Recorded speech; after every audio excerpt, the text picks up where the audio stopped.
I'm Gordon Comstock. This is the Ministry of Truth. This is part two, just wrapping it up, part two of Will the Real Government Please Stand Up by James Montgomery. We're into the footnotes now, but the footnotes has some incredible history that you've never been told before. Maybe the highlight of it is the veto message by President Johnson, March 2nd, 1867. When he tried to veto the 14th Amendment, which was really a totalitarian takeover by a rump Congress in the North. It was a coup d'etat, and we're living under it now. We have the 14th Amendment, and it dictates that the average American, cannot question the national debt anymore. We're slaves. We're brickmakers. That's when they iced it. Actually, there was another little nail driven into the coffin in 1933 when the American citizens were legally declared enemies of the state. But the Reconstruction Acts were horrific. And President Andrew Johnson gets smirched in history, and now you know the reason. It's because he actually stood up to the bankers, actually tried to do his job. He was apparently a decent man. His veto speech was full of passion, and he was pleading with these northern bought-off bankers mannequin northern senators, pleading with them not to do this, to rip to shreds the 1787 treaty with Britain that was the Constitution, the corporate charter. But they went ahead and did it, of course. Now, President Johnson does not, you can't go so far as to say he was heroic, or he would have taken it to the people. He would have taken it to the streets vociferously if he was a hero, but, politicians are still ultimately politicians. He would have been assassinated, of course, just like Lincoln had he tried that, but he was at least a decent man. And he did try to stand up to them in his veto message. Let's hear from this. Veto message by President Johnson, March 2nd, 1867. I have examined the bill to provide for the more efficient government of the so-called rebel states. I'm just going to read the highlights that I've highlighted with my marker. I am unable to give it my assent for reasons so grave that I hope a statement of them may have some influence on the minds of the patriotic and enlightened men with whom the decision must ultimately rest. The bill places all the people of the 10 states therein, named under the absolute domination of military rules, and the preamble undertakes to give the reason upon which the measure is based and the ground upon which it is justified. It declares that there exists in those states no legal governments and no adequate protection for life and property, and asserts the necessity of enforcing peace and good order within their limits. This is not true as a matter of fact. The states in question, capital S, have each of them an actual government with all the powers, executive, judicial, and legislative, which properly belong to a free state. They are organized like the other states of the Union, capital S, and like them they make, administer, and execute the laws which concern their domestic affairs. An existing de facto government exercising such functions as these is itself the law of the state upon all matters within its jurisdiction. To pronounce the supreme law-making power of an established state illegal is to say that law itself is unlawful. The provisions which these governments have made for the preservation of order, the suppression of crime, and the redress of private injuries are in substance and principle the same as those prevailing in the northern states and in other civilized countries. Skipping down, the bill, however, would seem to show upon its face, this is the 14th Amendment bill, that the establishment of peace and good order is not its real object. Skipping down. Sixth, the adoption of a certain amendment to the federal Constitution. Skipping. 7th, the adoption of said amendment by a sufficient number of other states to make it a part of the Constitution of the United States.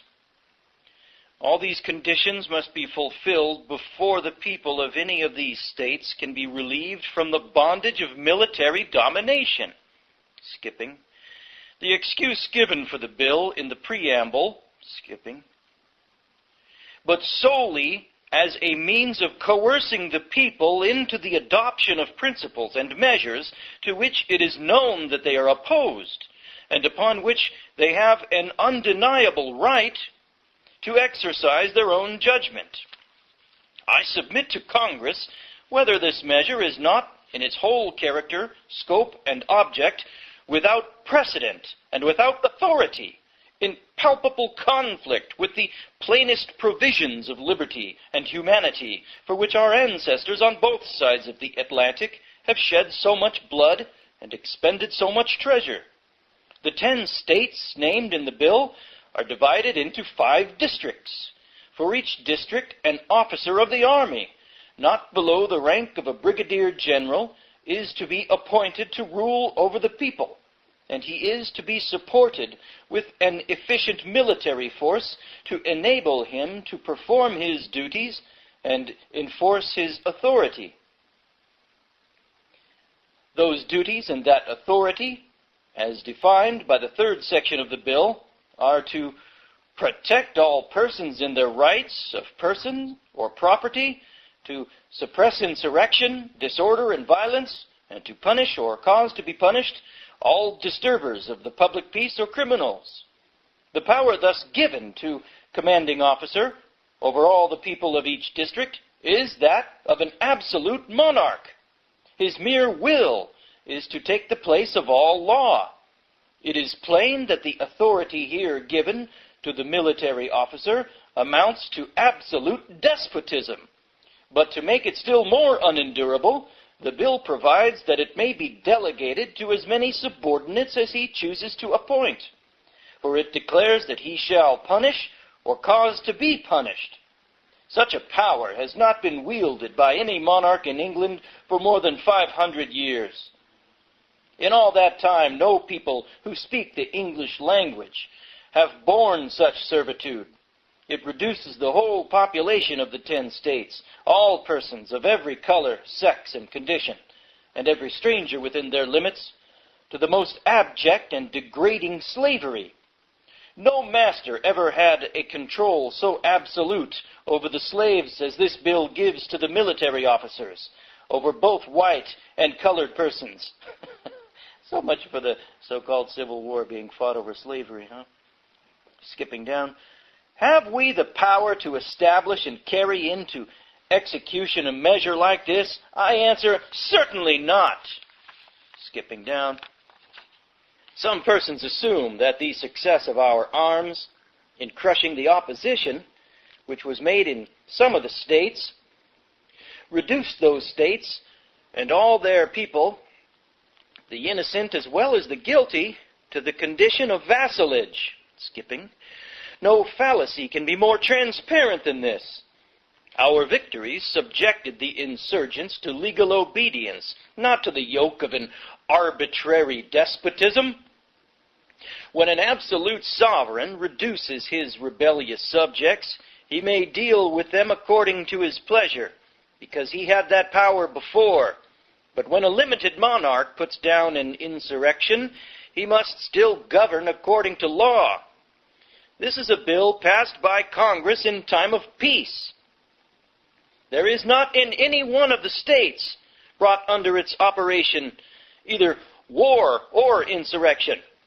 The laws of the states and of the federal government are all in undisturbed and harmonious operation. Skipping. What, then, is the ground on which this bill proceeds? The title of the bill announces that it is intended for the more efficient government of these 10 states. It is recited by way of preamble that no legal state governments nor adequate protection for life or property exist in those states. and that peace and good order should be thus recitals, which prepare the way for martial law. Is that the only foundation upon which martial law can exist under our form of government is not stated or so much as pretended.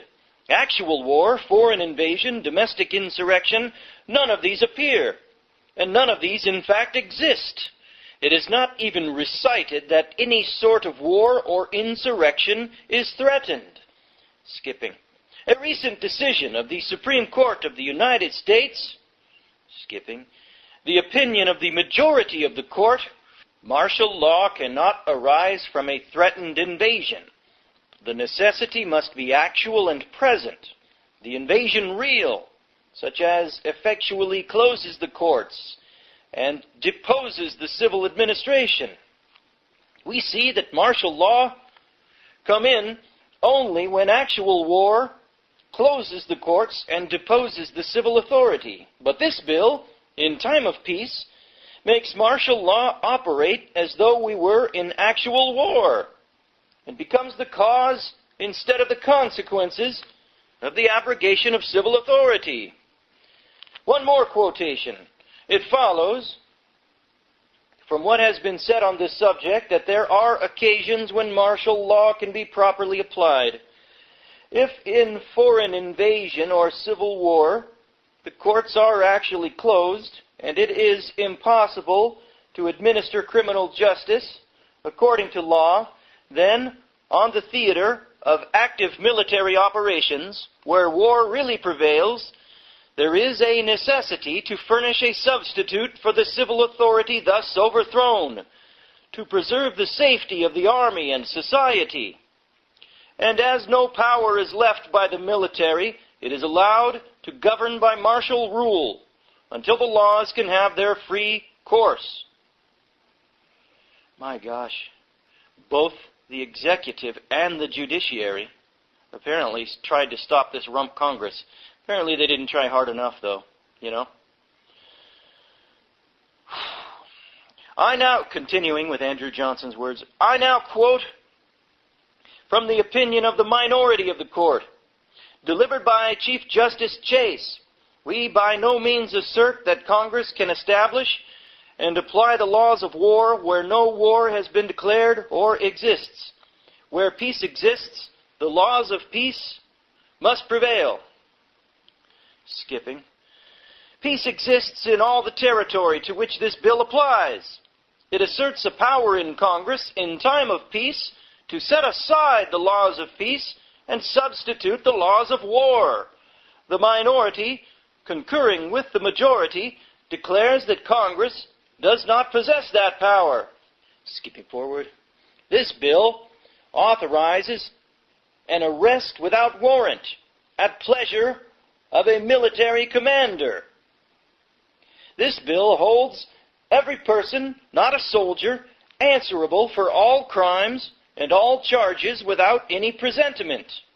This bill sets aside all process of law and makes the citizen answerable in his person and property to the will of one man, and as to his life, to the will of two. This bill declares martial law in time of peace, and authorizes the military to make the arrest, and gives to the prisoner only one privilege, and that is trial without unnecessary delay, whatever that is, right?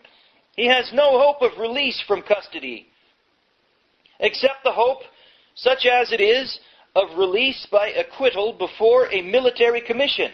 You know, this is kind of creepy, because aren't we, post 9/11, aren't we getting back to this military tribunal thing? It's just Reconstruction, folks. It's been here ever since. They just haven't had to dredge it out since the Reconstruction. But it's always been a power that they've taken upon themselves since the Reconstruction, and they can always bring it back. Looks like they're bringing it back. Getting back to Andrew Johnson's decrying of this bill. The United States are bound to guarantee to each state a republican form of government. Can it be pretended that this obligation is not palpably broken if we carry out a measure like this? which wipes away every vestige of Republican government in 10 states and puts the life, property, and honor of all people in each of them under domination of a single person clothed with unlimited authority. Here is a bill of attainder against 9 million people at once. It is based upon an accusation so vague as to be scarcely intelligible, and found to be true upon no credible evidence. Not one of the 9 million was heard in his own defense. The representatives of the doomed parties were excluded from all participation in the trial. The conviction is to be followed by the most ignominious punishment ever inflicted on large masses of men. It disenfranchises them by hundreds of thousands and degrades them all, even those who are admitted to be guiltless, from the rank of free man to the condition of slaves.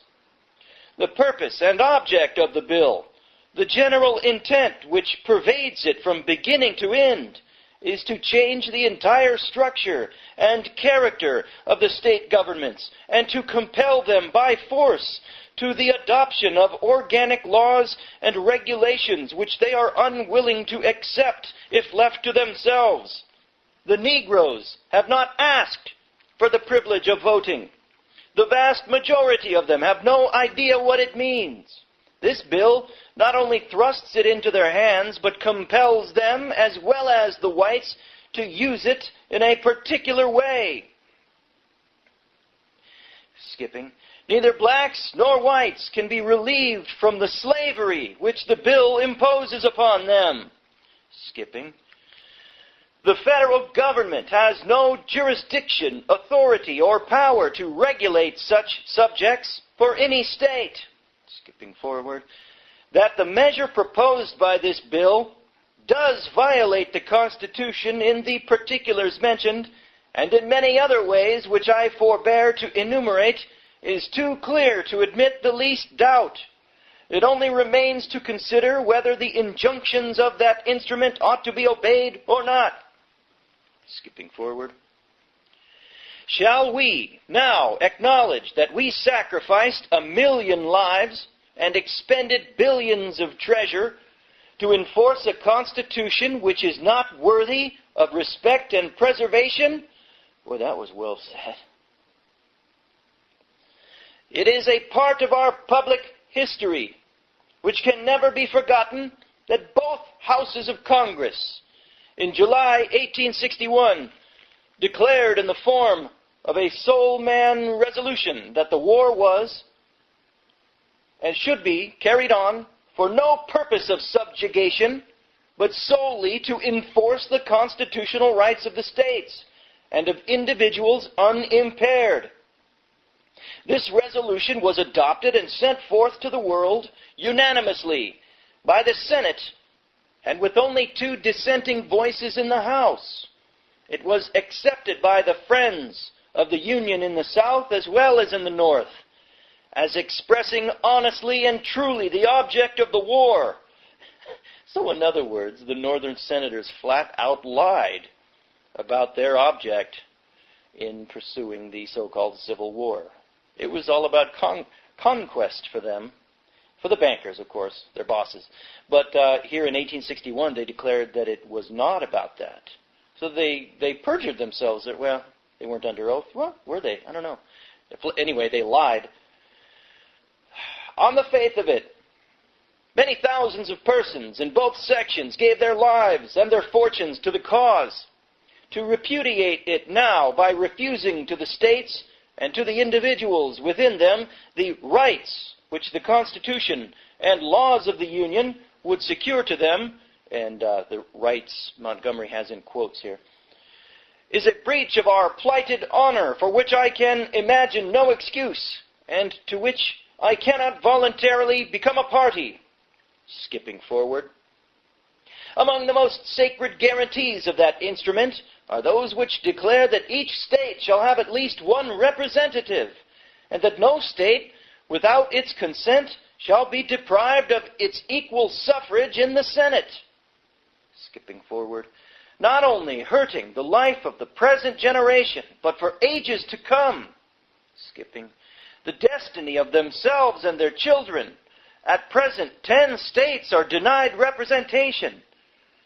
And when 16 states will be without a voice in the House of Representatives.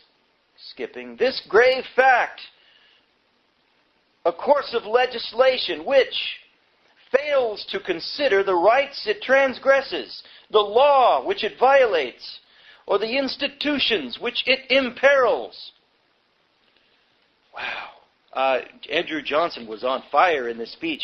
He really, at least within the walls of Congress, within the White House, he really pleaded with these people, don't do this. But the Rump Congress of the North overrode him. When I read this, I wish that Andrew Johnson would have just taken it to the streets if he was that upset, which he should have been, apparently. At any rate, that's what Andrew Johnson had to say. At the time, the Reconstruction Acts were railroaded through Congress by a conquering Rump Congress. Okay, I want to read some highlights from footnote 11 that Montgomery has in here. This apparently is a letter from James Montgomery to his local sheriff in North Carolina. I think you'll find this interesting. And I won't read it all, just highlights here. Starts it out, "Dear Sheriff, I just want to say at the outset that your reputation precedes you, blah, blah, blah." Then he gets into the meat a few sentences down. "The Constitution was a commercial compact between states, giving the federal government limited powers. The Bill of Rights was not meant as a source of rights, but as further limitations on the federal government. Our forefathers saw the potential for danger in the U.S. Constitution. To ensure the Constitution was not presumed to be our source of rights, the 10th Amendment was added. I will use a quote from Thomas Jefferson from February 15th, 1791, where Thomas Jefferson quotes the 10th Amendment. Quote, I consider the foundation of the Constitution as laid on this ground, that all powers not delegated to the United States by the Constitution, nor prohibited by it to the states, are reserved to the states or to the people. And that's a lowercase p in people. To, unquote. Oh, no, this is still Jefferson. He's got another quote in here. Continuing with Jefferson's quote. To take a single step beyond the boundaries thus specially drawn around the powers of Congress is to take possession of a boundless field of power no longer susceptible of any definition, unquote. Now we pick it up again with Montgomery talking to the sheriff. 3 forms of law were granted to the Constitution: common law, equity or contract law, and admiralty law. Each had their own jurisdiction and purpose. The first issue I want to cover is the United States flag. Obviously, from known history, our flag did not have a yellow fringe bordering 3 sides. The United States did not start putting flags with a yellow fringe on them in government buildings and public buildings until the 1900s. Why did it change? Are there any legal meanings behind it? Oh, yes. First, the appearance of our flag is defined in Title IV, Section 1, United States Code. And it just has, it describes the flag, and it says, well, I'll read it, part of it. A footnote, a placing of fringe on the national flag, the dimensions of the flag, and arrangement of the stars are matters of detail not controlled by statute, but within the discretion of the President as Commander-in-Chief of the Army and Navy. The President, as military commander, this is Montgomery now, can add a yellow fringe to our flag. When would this be done? During a time of war. Why? Because a flag with a fringe is an ensign, a military flag. And then another quote here, pursuant to U.S. Code Chapter 123, Executive Order number 10834, August 21st, 1959, a military flag is a flag that resembles the regular flag of the United States, except that it has a yellow fringe bordered on three sides. The President of the United States designates this deviation from the regular flag by executive order, and in his capacity as Commander-in-Chief of the Armed Forces. This quote is from the National Encyclopedia, Volume 4. And just a couple of highlights from this. From a military standpoint, flags are of two general classes. And it says the military kind has with a knotted fringe of yellow on three sides is a military flag. Back to Montgomery. The reason I started with the flag issue is because it is so easy to grasp.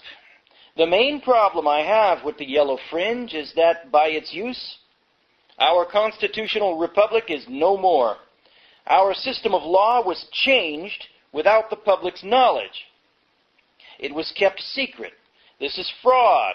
The American people were allowed to believe this was just a decoration.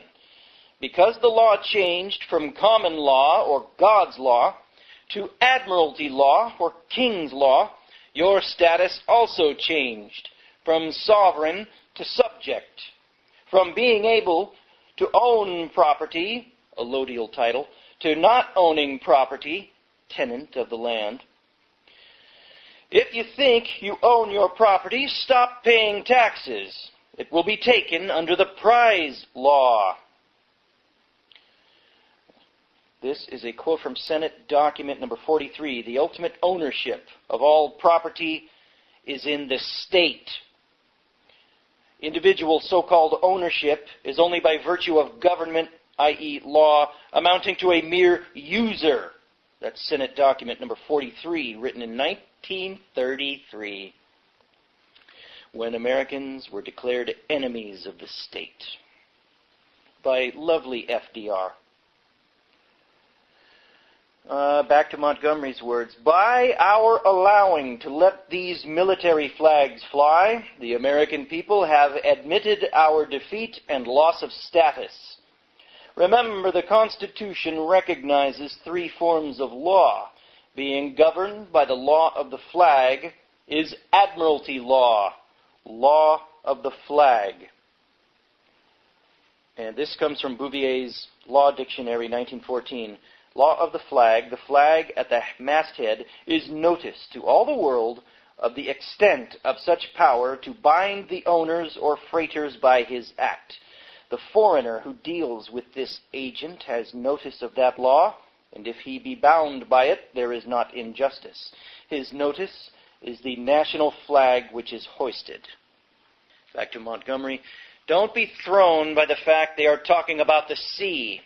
Admiralty has come onto land. And this quote comes from Roostrat versus People, whatever year this happened. Quote, pursuant to the law of the flag, a military flag does result in jurisdictional implication when flown. Back to Montgomery's words. When you walk into a court and see this flag, you are put on notice that you are in an admiralty court and the king is in control. Also, if there is a king, the people are no longer sovereign. Skipping forward. Admiralty law is for the sea. Maritime law governs contracts between parties that trade over the sea.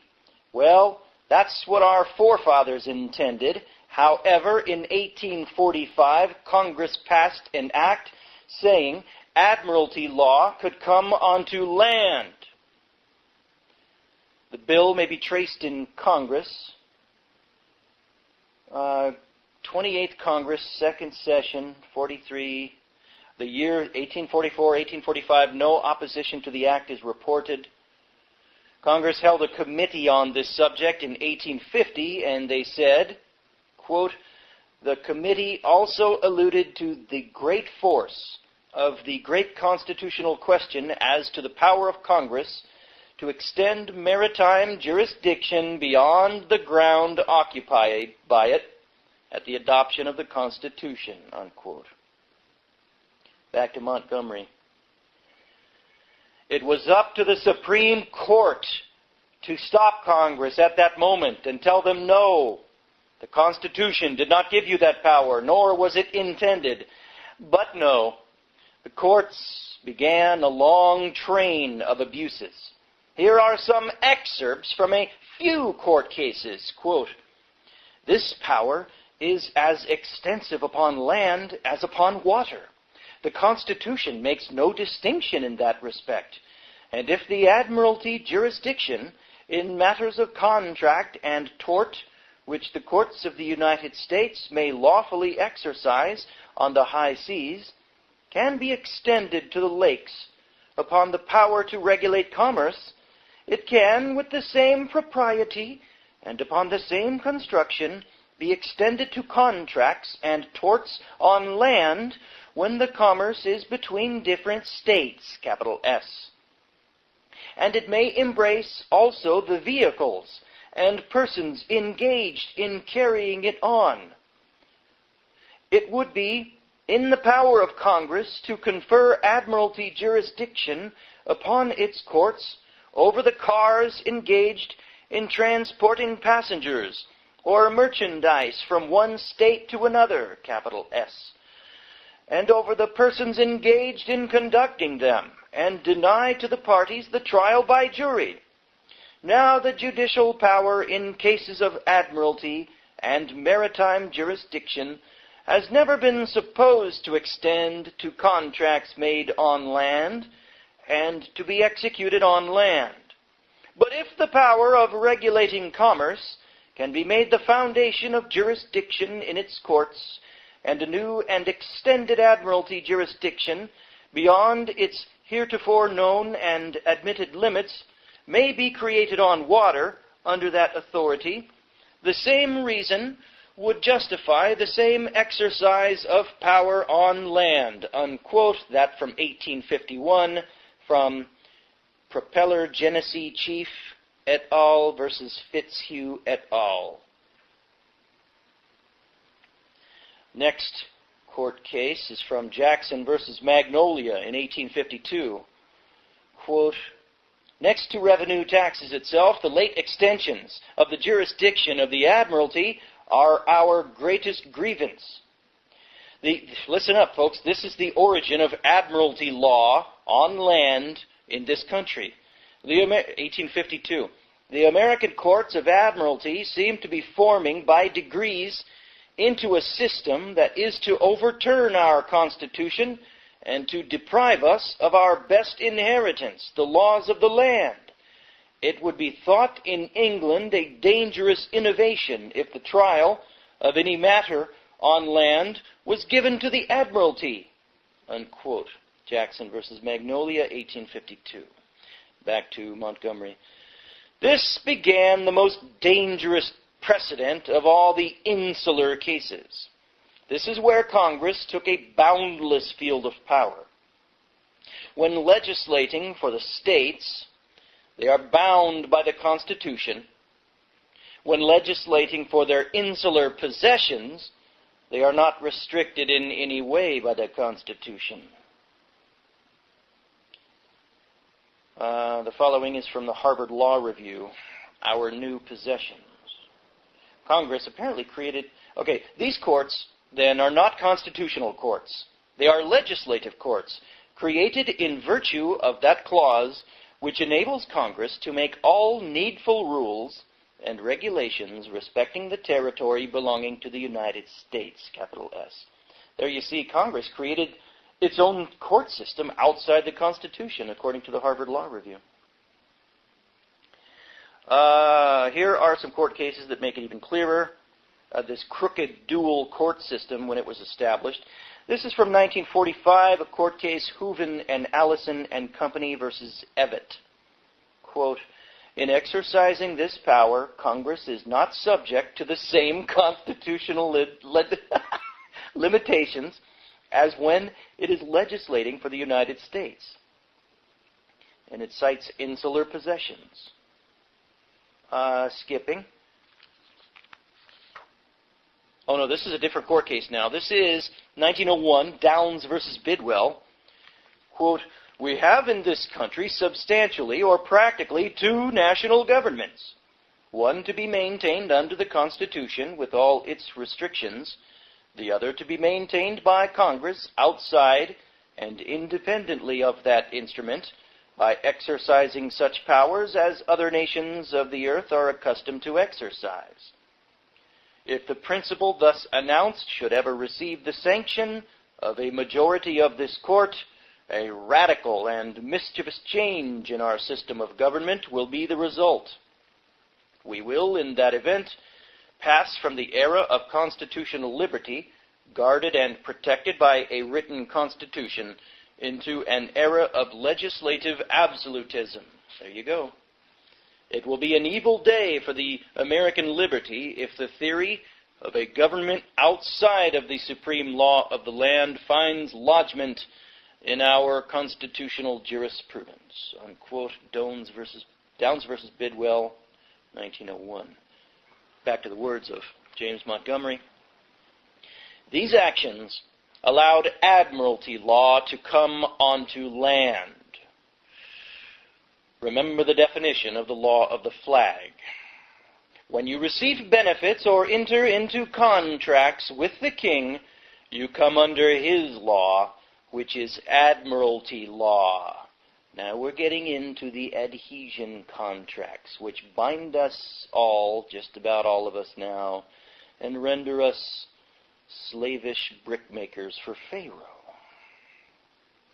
While your 501c3 pastor says on Sunday what a free country this is. All right, going back to Montgomery. "And what is a result of your connection with the king? A loss of your sovereign status. Our ignorance of the law is no excuse. I'll give you an example, something you deal with every day. Let's say you give me a seatbelt ticket. What law did I violate? Remember, the Constitution recognizes three forms of law. Was it common law? Who is the injured party? No one. So it could not have been common law. Was it equity law? No, there is no contract in dispute. Driving is a privilege granted by the king. If it were a contract, the UCC would apply, and it doesn't. In a contract, both parties have equal rights. In a privilege, you do as you are told, or the privilege is revoked. Well, guess what? There is only one form of law left, admiralty. Ask yourself, when did licenses begin to be required? And the year is 1933. All district courts are admiralty courts. See the Judiciary Act of 1789. The following quote is from the 1847 court case Waring versus Clark and Howard. Quote, "District courts, acting as instance courts of admiralty, the Act of 1789 gives the entire constitutional power to determine all civil causes of admiralty and maritime jurisdiction, leaving the courts to ascertain its limits." Unquote. Back to James Montgomery's words. "When you enter a courtroom and come before the judge and the U.S. flag with the yellow fringe is flying, you are put on notice of the law you are in. Americans aren't aware of this, so they continue to claim constitutional rights.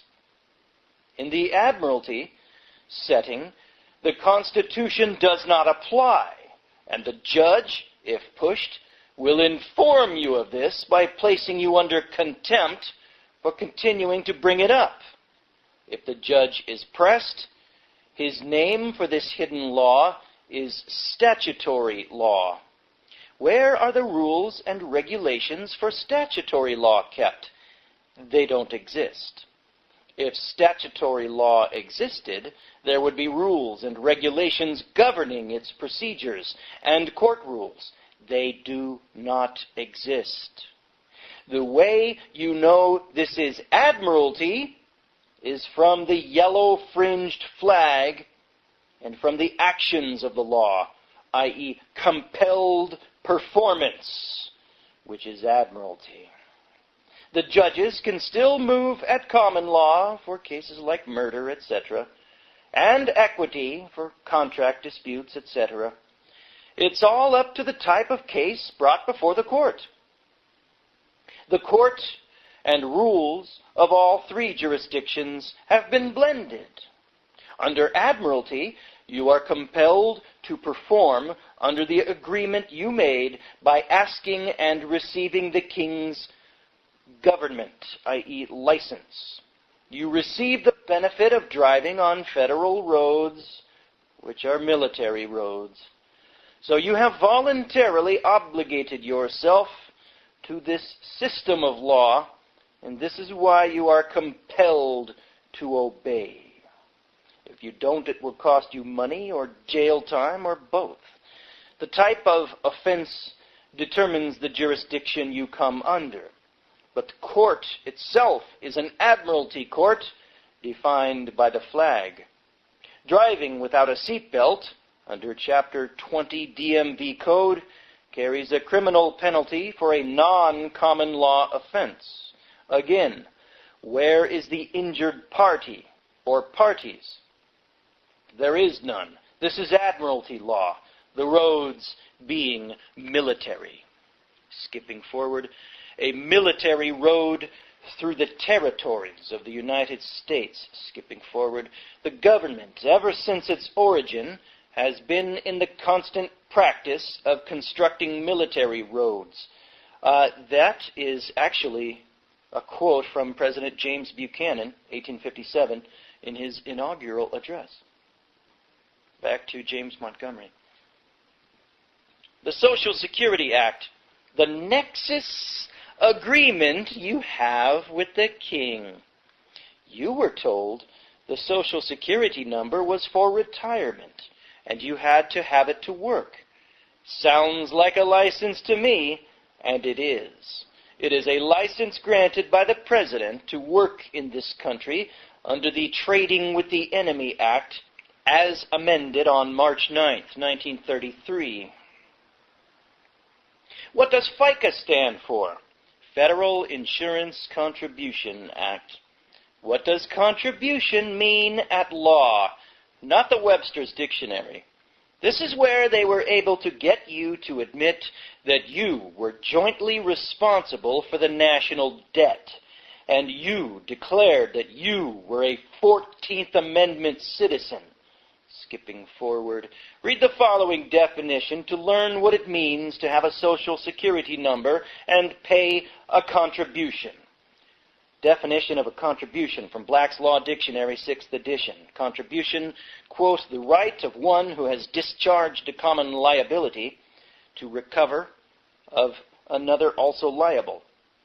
Under principle of contribution, a tortfeasor against whom a judgment is rendered. You get the idea. Contribution means you were enslaved. All right, skipping to James Montgomery's next paragraph here. Guess what? It gets worse. What does this date, 1933, mean to you? Well, you better sit down, Sheriff.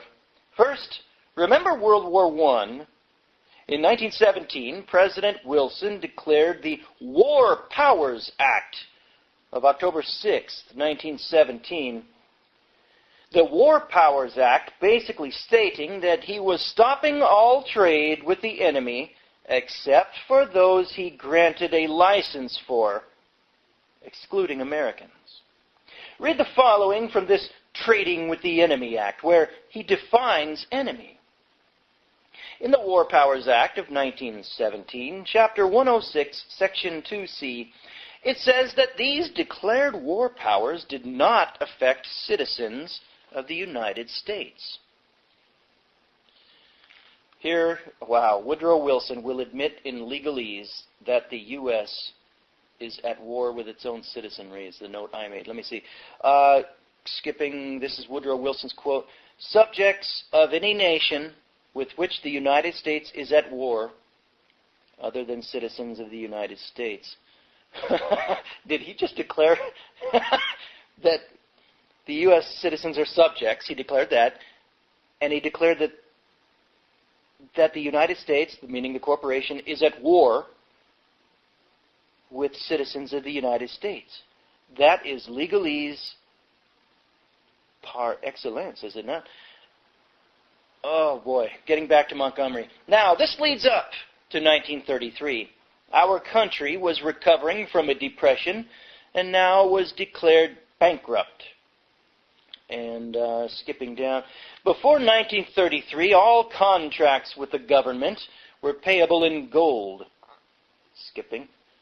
To keep from being hung by the American public, I guess he means hanged, they obeyed the banksters' demands and turned over our country to them.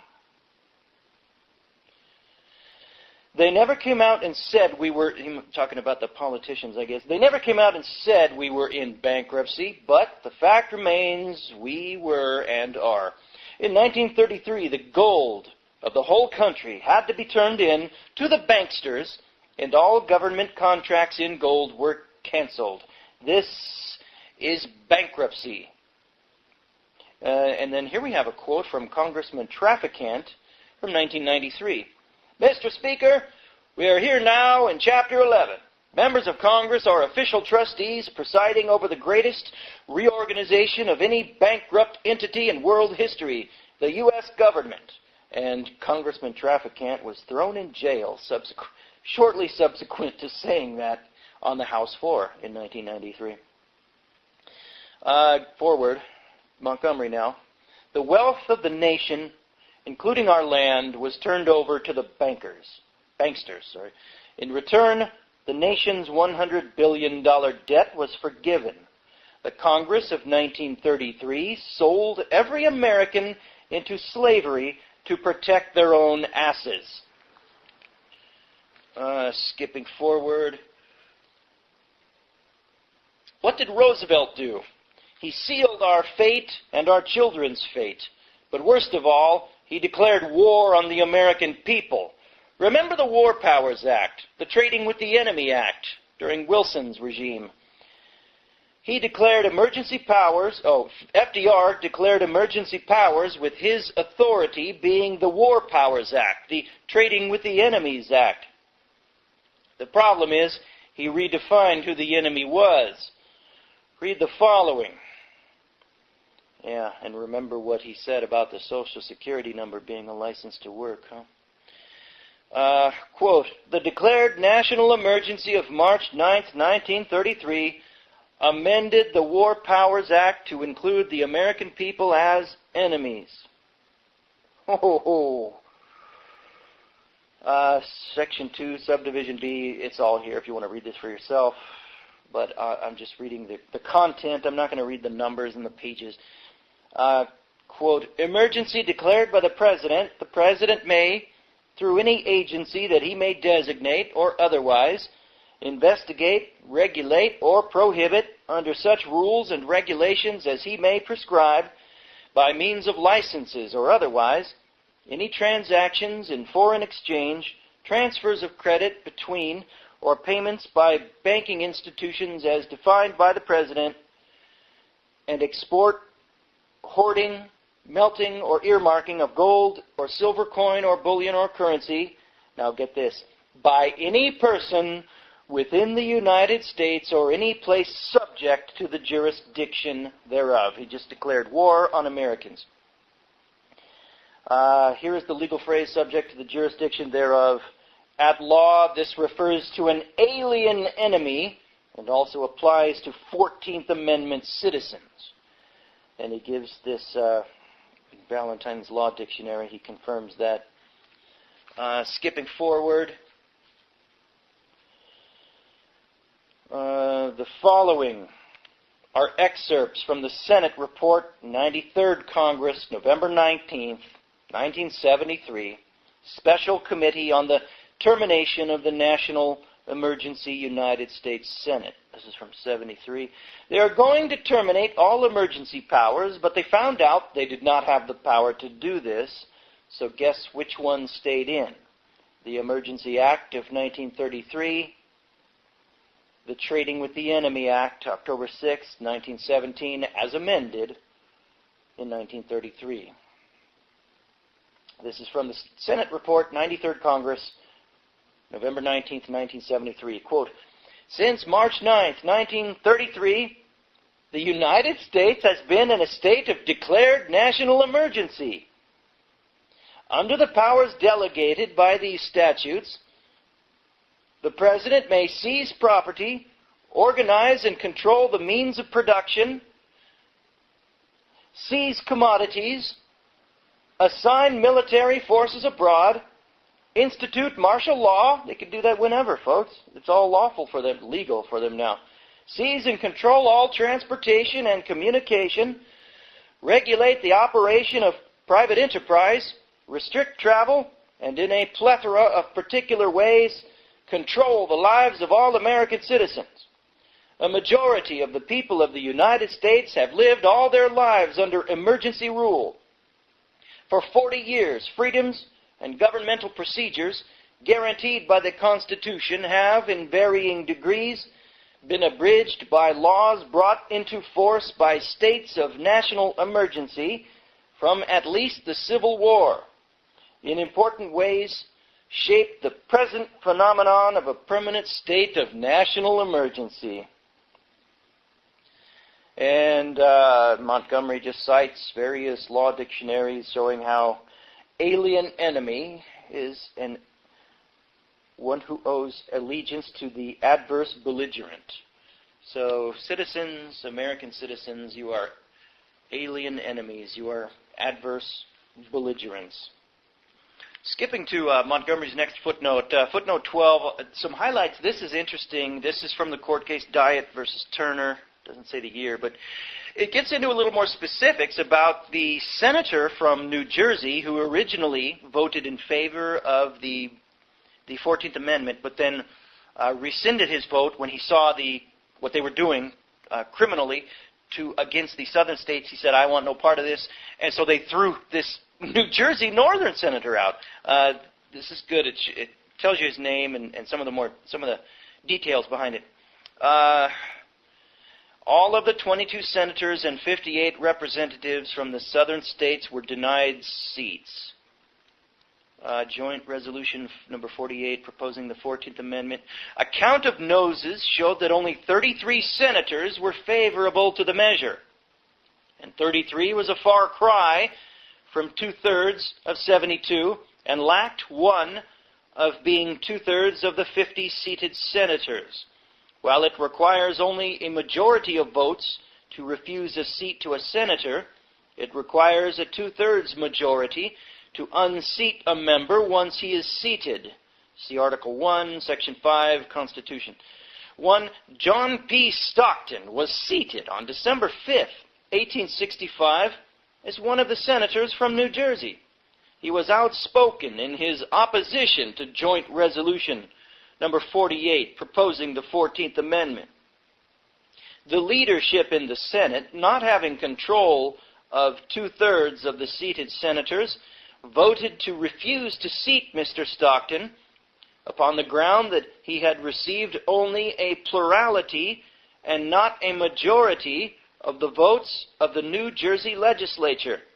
It was the law of New Jersey and several other states that a plurality vote was sufficient for election.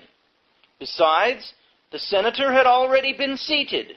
Nevertheless, his seat was refused, and the 33 favorable votes thus became the required 2/3 of the 49 members of the Senate. In the House of Representatives, it would require 122 votes to be 2/3 of the 182 members seated.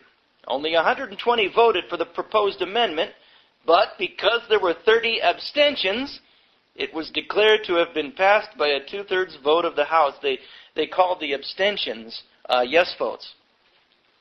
What a coup d'etat. This is interesting. A little addendum is footnote 13 that James Montgomery puts in here. He says he just discovered the following two end notes, and they completely confirm in a very final way his research in British Colony Parts 1 and 2 and 3. Okay, let's get into this. I'll read the highlights. Quote, it doesn't say where this is from. I'll just read it.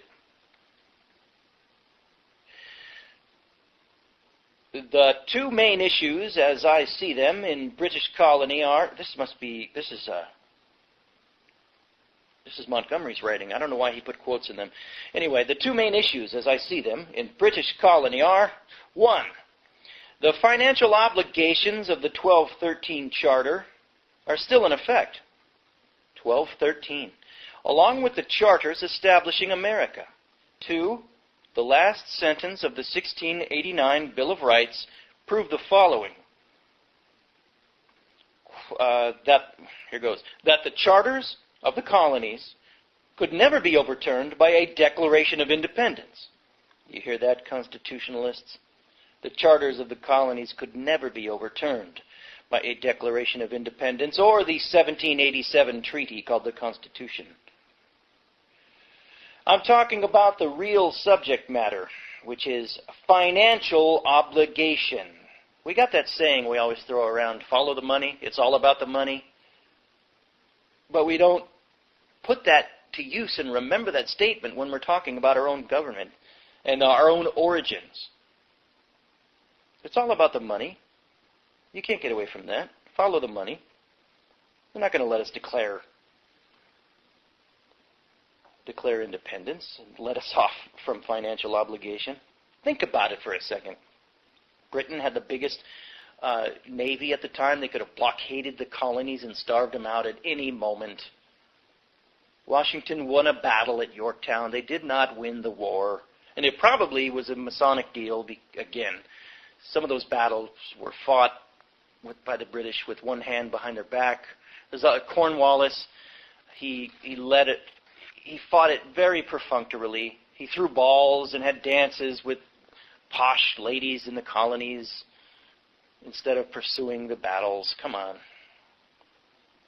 And then the thing that's really phony to me, the French fleet coming just in time at Yorktown to defeat the British. Can you name one other single instance in history where the French Navy defeated the British?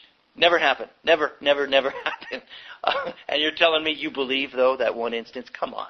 It reeks of secret handshake, backdoor room, lawyerly, Freemasonic deals.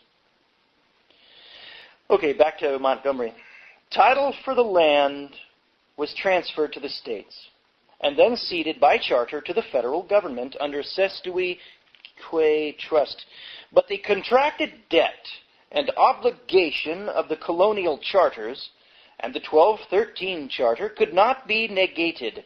Rights could be granted to the citizens, subjects, or combatants, whichever the case may be, but financial obligation cannot, nor could not be affected because it involves parties not yet born. This is why King Charles I said, the 1689 Bill of Rights would not free the kingdom from the obligation of the 1213 Charter. This is why the United States Bank was given the right of charter in America. George Washington had no choice but to succumb to the Rothschild's point man, Hamilton. Talk about déjà vu. I mean, does this not sound familiar? Our Bill of Rights was given to us to give us the illusion of freedom, when the tax obligation of the charters marched along unimpeded and unseen by Americans and Britons alike. Read the Magna Carta again. They wanted the Pope's blessing for the 1215 Charter, This same Pope is the Pope in the 1213 Charter, where England and Ireland were given to him. He could not just give back his land because of other parties not yet born. The Pope let the barons presume they were free and gave his blessing to the 1215 Magna Carta, knowing to do so would in no way lawfully overturn the grant made to him in the 1213 Charter. The Magna Carta is a worthless document, the same as the Declaration of Independence. How can a charter be made void if parties to the charter will never cease to be born? Yeah, the Pope's descendants is right. Physical as well as nominational. But also descendants of the king. There will always be one, so how can the charter ever be made void? It was given to that lineage. Next footnote is the King John's concession of England and Ireland to the Pope. I'll just read one line. This does it, folks. King John's concession to the Pope made England a fiefdom to Rome. King John, in 1213, gave England to the Pope. So it doesn't matter that King John signed off on the Magna Carta a couple of years after that. Well, it doesn't matter for two reasons. Number one, it was a document signed under duress, so it's unlawful for that reason. But England was not his to give. He couldn't give any rights to these barons. He pretended to, and thus we have the Magna Carta, a worthless document. Pretense. Same thing as the Declaration of Independence. That's why James Montgomery asked the question, does this sound familiar? All right, and that's it. That is part 2, and that finishes chapter 3 of the online book, The United States is Still a British Colony. Chapter 3 was entitled, Will the Real Government Please Stand Up?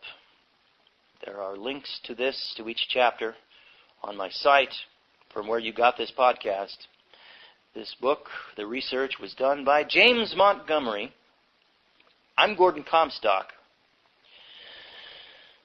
This has been the Ministry of Truth.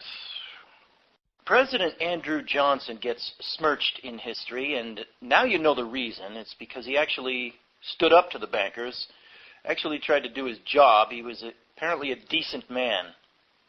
His veto speech was full of passion, and he was pleading with these northern bought-off bankers mannequin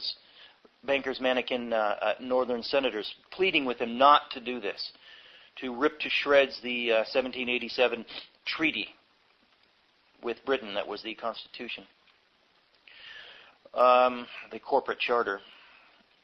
But they went ahead and did it, of course. Now, President Johnson does not...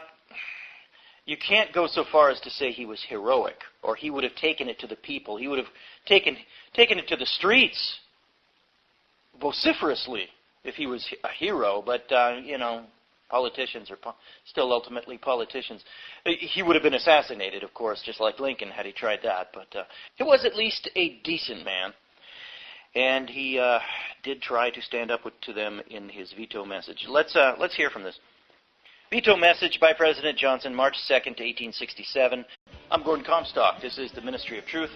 This is part 2, just wrapping it up, of part 2 of Will the Real Government Please Stand Up by James Montgomery. We're into the footnotes now, but the footnotes has some incredible history that you've never been told before. Maybe the highlight of it is the veto message by President Johnson, March 2nd, 1867. When he tried to veto the 14th Amendment, which was really a totalitarian takeover by a rump Congress in the North. It was a coup d'etat, and we're living under it now. We have the 14th Amendment, and it dictates that the average American cannot question the national debt anymore. We're slaves. We're brickmakers. That's when they iced it. Actually, there was another little nail driven into the coffin in 1933 when the American citizens were legally declared enemies of the state. But the Reconstruction Acts were horrific. And I have examined the bill to provide for the more efficient government of the so-called rebel states. I'm just going to read the highlights that I've highlighted with my marker.